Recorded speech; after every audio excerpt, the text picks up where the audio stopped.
Short വെക്കേഷനായിട്ട് നാട്ടിൽ പോകണം. ജസ്റ്റ് 5 days മാത്രമേ ഉള്ളൂ. അതിൽ 1 day നിങ്ങൾക്ക് വേണ്ടിയിട്ടാണ് ഞങ്ങൾ സ്പെൻഡ് ചെയ്യാൻ പോകുന്നത്. ബിക്കോസ് നല്ല കോൾഡും ഫ്ലൂവും കഫൊക്കെ ആയിട്ടാണ് ഞങ്ങൾ നാട്ടിൽ പോകുന്നത്. സോ നാട്ടിൽ ചെന്നിട്ട് ഞങ്ങളുടെ അമ്മേനെയും കൂടെ കൂട്ടുപിടിച്ച് നല്ലൊരു ആയുർവേദിക് മെഡിസിനൊക്കെ ഉണ്ടാക്കി വീട്ടിൽ തന്നെ ഉണ്ടാക്കി അതൊന്ന് കഴിച്ച് ഒന്ന് ഫ്രഷപ്പ് ആയിട്ട് തിരിച്ചു വരാനാണ് ഞങ്ങൾ പോകുന്നത്. So be ready.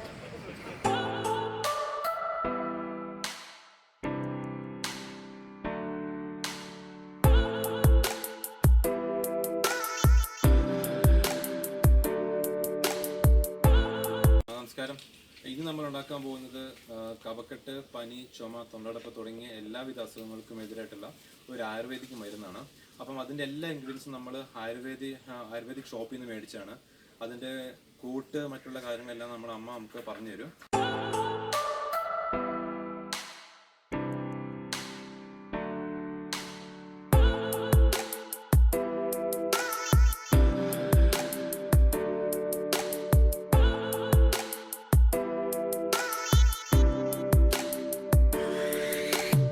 നമ്മുടെ ഈ പൊടിക്ക് വേണ്ട ഇൻഗ്രീഡിയൻസ് എന്തൊക്കെയാണെന്ന് നമ്മൾ നോക്കാം. നമ്മൾ ഇതെന്താണ്? ചെറുജീരകം.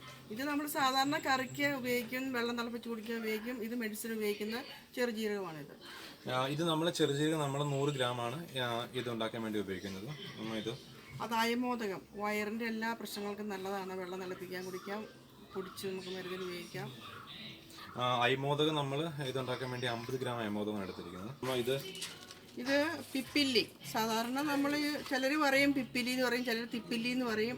ആയുർവേദ ഷോപ്പിലുള്ളതാണ്. ഇത് നമ്മൾ സാധാരണ വെള്ളം തിളപ്പിച്ച് കുടിക്കും. അത് പിന്നെ മെഡിസിൻ ഉപയോഗിക്കുന്ന പല മരുന്നുകൾക്കും ആയുർവേദിക് മരുന്നുകൾക്ക് ഉപയോഗിക്കുന്നതാണ്. നല്ല വിലയാണ് ഇത് ആയുർവേദ ഷോപ്പിൽ. നമ്മൾ വെള്ളം തിളപ്പിക്കാൻ മറ്റുള്ള ഉപയോഗിക്കുന്ന എല്ലാവർക്കും അറിയാവുന്ന ഇഞ്ചി മറ്റേ ഉണക്കി എടുക്കുന്നതാണ് ചുക്ക്. ഇത് നമ്മൾ 100 ഗ്രാമാണ് എടുത്തിരിക്കുന്നത്. ഇത് നമ്മൾ ഷോപ്പിൽ നിന്ന് മേടിച്ചു. പക്ഷെ നമ്മുടെ വീട്ടിൽ കൃഷി ചെയ്ത് നമ്മളിതിന് തൊണ്ടെല്ലാം കളഞ്ഞ് വെയിലത്ത് വെച്ച് ഉണക്കി എടുക്കുന്നതാണ് നമ്മുടെ കുഞ്ഞുങ്ങൾക്ക് കൊടുക്കാൻ ഏറ്റവും നല്ലത്. അങ്ങനെ എടുക്കുവാണ് ഏറ്റവും. ഇത് പനം കൽക്കണ്ടം. സാധാരണ കൽക്കണ്ടം നമുക്ക് ഉപയോഗിക്കാം. പിന്നെ കുട്ടികൾക്ക് കൊടുക്കണതും വലിയവർക്ക് കഴിക്കുന്നതും വലിയ വ്യത്യാസമില്ല, ചെറിയൊരു വ്യത്യാസമേ ഉള്ളൂ വിലയിൽ.